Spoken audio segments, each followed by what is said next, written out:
नमस्कार दोस्तों, मैं अरविंद मिश्रा, प्रवक्ता श्री शक्ति डिग्री कॉलेज, शाखा आर्य घाटमपुर, कानपुर नगर।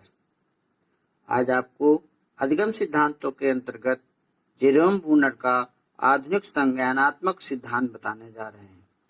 इस सिद्धांत का प्रमुख नाम संरचनात्मक अधिगम सिद्धांत या अन्वेषणात्मक अधिगम सिद्धांत है। ये सिद्धांत उन्होंने 1956 ईस्वी में दिया था। इनकी प्रमुख पुस्तकों का नाम है culture of education, actual mind possible world, the process of education and the relevance of education. ये इनकी कुछ पुस्तकें हैं। इसके अलावा अन्य पुस्तक आपको अगर पता है तो हमारे कमेंट्स बॉक्स में जरूर लिखिएगा।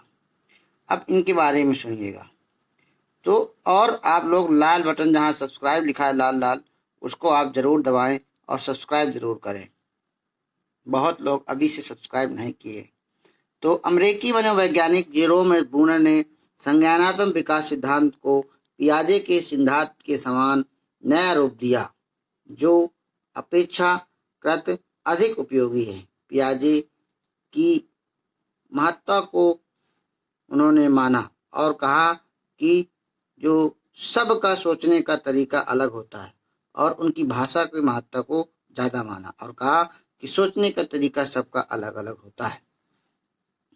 ब्रूनर ने मुख्य रूप से दो बातों पर ध्यान दिया। पहला ये कि शिशु अपनी अनुभूतियों को मानसिक रूप से किस प्रकार आत्म या अभिव्यक्त करता है, मतलब किस प्रकार से बालक अपने अंदर की बातों को बताता है। दूसरा ये कि शैशवावस्था और बाल्यावस्था में बालक मानसिक चिंतन कैसे करता है। ये दो प्रकार से उन्होंने बातें की और इस प्रकार से उन्होंने 4 प्रतिमान भी दिए थे।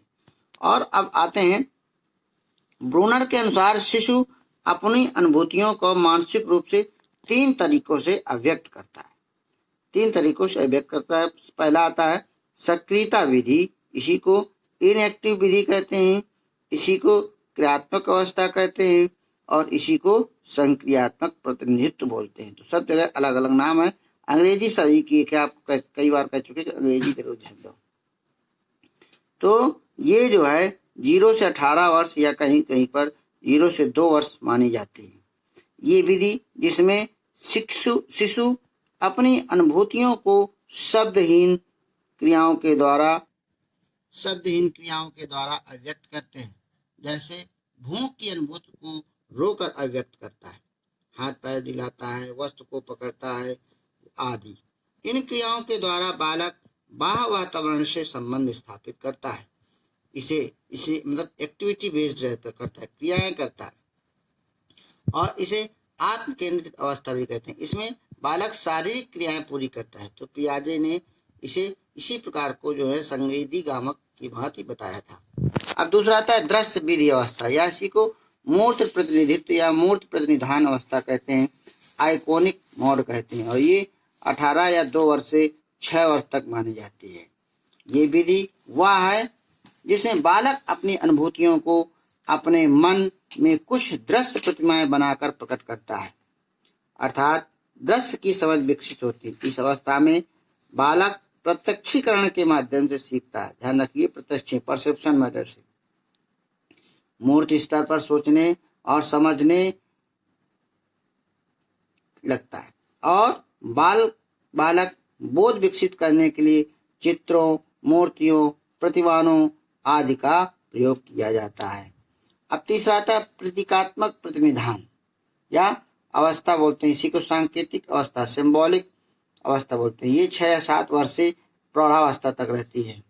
तो बौद्धिक विकास की ये सर्वोच्च अवस्था है। इस अवस्था में बालक अपने अनुभवों को भाषा, ध्वन्यात्मक मतलब ध्वनि से के माध्यम से व्यक्त करता है। बालक अपने अनुभवों को शब्दों में व्यक्त करने की क्षमता विकसित करने लगता है। बालक प्रतीकों का उनके मूल विचारों से संबंध स्थापित करने की योग्यता का प्रदर्शन करता है। कोई सिंबल है उसके दिमाग में आ जाता है और उसी के आधार पर वो सोचने लगता है, विचार बनाने लगता है। तो ब्रूनर द्वारा बनाई गई तीनों अवस्थाएं, जो आपको उपरोक्त पढ़ाई 3 अवस्थाएं, तो पहले वाले को व्यवहारवाद, दूसरे वाले को गेस्टाल्टवाद और तीसरे वाले को संज्ञानात्मक की झलक मिलती है, अर्थात उनमें गुण पाए जाते हैं। संक्रिया विधि को उद्दीपन अनुक्रिया संबंध कहा गया है व्यवहारवाद के लिए। दृश्य प्रतिमा विधि को गेस्टाल्टवाद का समग्र या अनुसरण किया गया है और सांकेतिक विधि को पियाजी का संज्ञानवाद के अनुरूप कार्य किया गया है। और बूनर ने जो इनका अध्ययन किया था, तो सबसे पहले बूनर ने प्राणों का अध्ययन किया था, फिर वयस्कों का अध्ययन किया था और फिर बालकों का अध्ययन किया था। उसके बाद सबसे आखिरी में शिशुओं का अध्ययन किया था। ये आप लोग याद रखिएगा। ब्रूनर ने अपने समय के बच्चों की कक्षा शिक्षण एवं सीखने की प्रक्रिया को बड़ी बारीकी से अध्ययन किया था और निम्नलिखित तथ्य बताए थे। ब्रूनर ने जो पाठ योजना के बारे में उन्होंने पढ़ा था और पाठ योजना के बारे में शिक्षण पद्धतियों में तो बच्चों के जो कक्षा शिक्षण थे उसको बड़े ढंग से अध्ययन किया था और फिर ये तथ्य निकाले थे। कौन से? सबसे पहला निकाला था अंतर्दर्शी बनाम विश्लेषणात्मक चिंतन, इंटुटेटिव। ठीक है। तो ब्रूनर ने देखा कि कक्षा शिक्षण में शिक्षक अंतर्दर्शी चिंतन की अपेक्षा विश्लेषणात्मक चिंतन पर अधिक बल देते हैं। अर्थात जैसे कोई क्वेश्चन पूछा तो उसको क्या किया, बालक को सोचने का उत्तर नहीं दिया, समय अंतर्दर्श मतलब सूझ के लिए नहीं दिया और सीधे उत्तर बता दिए। तो बालकों को सोचने का समय देना चाहिए। तो विश्लेषणात्मक चिंतन पर अधिक बल देते, मतलब तुरंत प्रश्न चाहते, उत्तर चाहते।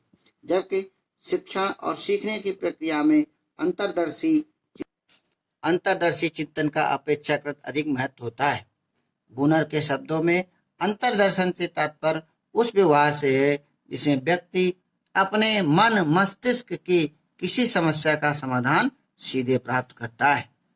ब्रूनर के अनुसार उत्तम शिक्षण सीखने के लिए बच्चों को सीधे सोचने के अवसर देने चाहिए। अर्थात मतलब शिक्षक जो भी है बच्चों को पहले सोचने समझने का अवसर दें, फिर उनसे उत्तर लें।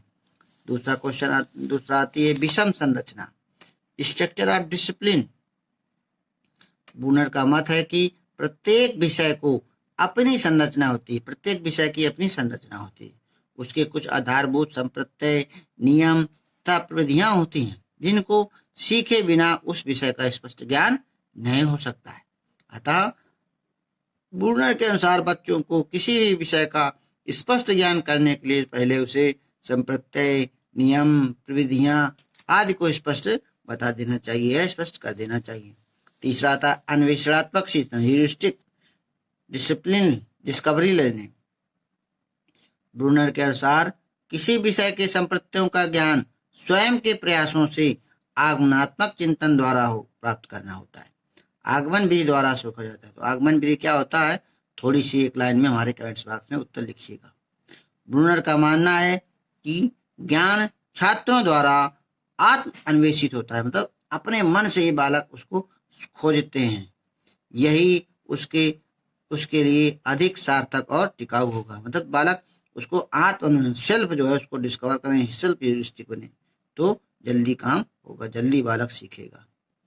चौथा है संबद्धता का महत्व देना। तो ब्रूनर के अनुसार विद्यालय में जो कुछ भी पढ़ाया सिखाया जाता है उससे छात्र और समाज दोनों का संबंध होना चाहिए, संबद्धता होनी चाहिए और दोनों के लिए उपयोगी होना चाहिए। इस प्रकार ब्रूनर ने दो प्रकार की संबद्धताओं पर ध्यान आकर्षित किया। पहला कि व्यक्तिगत संबद्ध, मतलब बालक स्वयं से उसे संबद्ध होना चाहिए, और दूसरा समाज के साथ संबद्धता होनी चाहिए। ब्रूनर के अनुसार शिक्षा का उद्देश्य व्यक्तिगत और सामाजिक लक्ष्यों के उद्देश्यों की पूर्ति होनी चाहिए, के अनुरूप होना चाहिए। और पांचवा आता है तत्परता, रेडीनेस। तो ब्रूनर के अनुसार छात्रों के अनुरूप पाठ्यक्रम तैयार कर उन्हें सीखने के लिए तत्पर किया जाना चाहिए। उन्होंने प्रत्येक वर्ग के लिए पाठ्यक्रम तैयार करके उसी के अनुसार छात्रों के तत्पर करने का उन्होंने कहा ये अच्छा नियम नहीं, ये बहुत गलत बात है। उन्होंने कहा कि इसके अलावा इस बात पर बल देना चाहिए कि किसी भी उम्र या वर्ग के छात्रों को कोई भी विषय को सीखने के लिए तत्पर किया जा सकता है। अर्थात किसी बालक को कभी भी सीखने के लिए तैयार किया जाए, ये नहीं कि कोई एक चीज दे दी जाए उसी को पढ़ाया जाए। नेक्स्ट आता है स्वयं कार्य करने का महत्व। तो डूइंग बाय स्वयं लर्निंग, मतलब जो है सेल्फ। तो ब्रूनर ने सीखने की स्थिति में छात्रों को सक्रिय रूप से भाग लेना चाहिए कहा। इससे छात्र ठीक ढंग से सक्षम हो जाते हैं और समझ जाते हैं और ज्ञान अपेक्षाकृत अधिक। लर्निंग बाय डूइंग से जो करेगा वो जल्दी सीख जाएगा और स्थायी भी हो जाएगा। तो नेक्स्ट बात कही उन्होंने कि ब्रूनर मनुष्य को एक सूचना संसाधक, विचार एवं सर्जक मानता है। वो अधिगमकर्ता को एक सजन, सक्रिय एवं प्रतिक्रिया करने वाला जीवित प्राणी मानता है। वो स्वयं ज्ञान की जागृत करने को कहता है। वो बालक को नग्न बंदर की भांति नहीं मानता है, कहता है बालक ऐसा नहीं, बालक संस्कृत से युक्त मानता है उसे। अब ब्रूनर के सिद्धांत जो पढ़े उसकी शैक्षिक उपयोगिता क्या है? तो ब्रूनर के सिद्धांत संज्ञानात्मक विकास की विभिन्न अवस्थाओं के अनुसार पाठ्यक्रम का निर्माण करना चाहिए। जिस तरह का बालक है, जिस अवस्था का बालक है, उसी के अनुसार पाठ्यक्रम तैयार करना चाहिए। ब्रूनर ने बालक की मानसिक अवस्थाओं का वर्णन किया है। इन्हीं अवस्थाओं के अनुरूप ही शिक्षा विधियों का निर्माण करना चाहिए और प्रयोग करना चाहिए। ब्रूनर ने अन्वेषण विधि के माध्यम से छात्रों में समस्या समाधान की क्षमता पर बल दिया। अर्थात बालक के सामने कोई समस्या आवे तो वो स्वयं उसे खोजे। ब्रूनर के अनुसार शिक्षक को विषय संबंधी संप्रत्यय को ठीक प्रकार से समझाना चाहिए, जो कॉन्सेप्ट है पूरा क्लियर करना चाहिए। तो इस प्रकार से ब्रूनर का पाठ्य योजना में भी उन्होंने काफी योगदान दिया।